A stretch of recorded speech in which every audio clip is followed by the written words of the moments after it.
નમસ્કાર દર્શક મિત્રો, જનઅર્પણ ન્યૂઝમાં આપનું સ્વાગત છે। ગરમીમાં રાહત મળે તે માટે પોલીસ કમિશનર નરસિમ્હા કુમાર દ્વારા ટ્રાફિક પોલીસ તેમજ ટ્રાફિક બ્રિગેડના માનદ સેવકોને સમર પ્રોટેક્શન કીટ અપાઈ। વડોદરા ટ્રાફિક એજ્યુકેશન ટ્રસ્ટ દ્વારા આજરોજ જંકશન પર ઊભા રહેતા ટ્રાફિક જવાનો માટે કડકડતા તાપ સામે રક્ષણ મળી શકે તે માટે હાઇડ્રેશન કીટ વ્યવસ્થા કરવામાં આવી, જેમાં પાણીની બોટલ જે ઠંડુ રાખી શકે, સનસ્ક્રીન લોશન, એક છત્રી, ORS તમામ પ્રકારની કીટમાં વ્યવસ્થા ઊભી કરવામાં આવી છે। વધુમાં પોલીસ કમિશનર નરસિમ્હા કુમારે જણાવ્યું કે આ વર્ષમાં 40થી વધુ ટકા કેસો નોંધવામાં આવ્યા છે ટ્રાફિક ઉલ્લંઘનના અને 1 એપ્રિલથી 1 થી 4 વાગ્યાની વચ્ચે જ્યારે અધિકતમ તાપમાન હોય છે તે સમયે ટ્રાફિક સિગ્નલ ખોલી પાડવામાં આવ્યા છે, જેથી ટ્રાફિક સિગ્નલમાં ઊભું ના રહેવું પડે।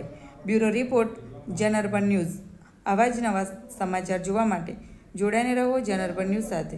અમારી ચેનલ લાઇક કરો, શેર કરો, સબસ્ક્રાઇબ કરો। ધન્યવાદ। અને જ્યારે તમે ઉભા રહેશો ત્યારે તમને આંખ પણ ટ્રાવેલર બચી શકે તે માટે આપણે સનગ્લાસીસ પણ આપીએ છીએ। અને સાથે સાથે કલાકમાં એક વખત તમારા સાઈડમાં ઊભા રહીને 5 મિનિટ રેસ્ટ લઈ શકો અને તમારા એક વખત પાણીથી મુંહ ગીલા કરો, ડિહાઇડ્રેશનથી બચવા માટે હાઇડ્રેટ થઈ જાઓ અને ફરીથી પૂરા તાકાતથી પ્રોફેશનલ કામ ડિલિવરી કરી શકો એવા તૈયારી સાથે થઈ જાઓ। આ પ્રકારના આપણે એક પ્રયાસ આજે કરી છે।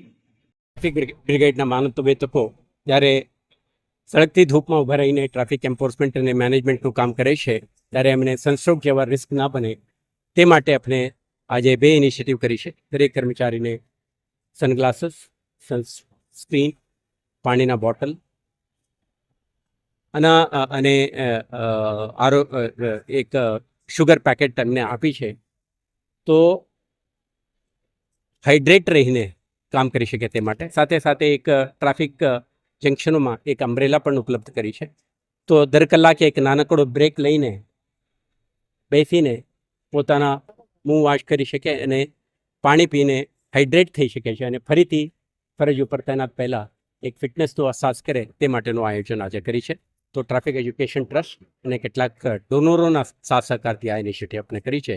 મને વિશ્વાસ છે કે શહેરજનો જ્યારે શહેર પોલીસ દ્વારા માર્ગ સુરક્ષા અંગે ઇનિશિયેટિવ લેવામાં આવી રહ્યું છે તેઓ પણ સીટ બેલ્ટ પહેરતા થાય, હેલ્મેટ પહેરતા થાય, સિગ્નલ જમ્પ ના કરે, ડ્રંકન ડ્રાઇવિંગ ના કરે, ઓવર સ્પીડિંગ ના કરે અને ટ્રાફિક નિયમોનું ચુસ્ત પાલન કરે, જેથી કરીને એમના પરિવારજનોના, સાથી નાગરિકોના, શહેરજનોના સુરક્ષા બની રહે તે માટેનો આપણા પ્રયાસ છે। આભાર।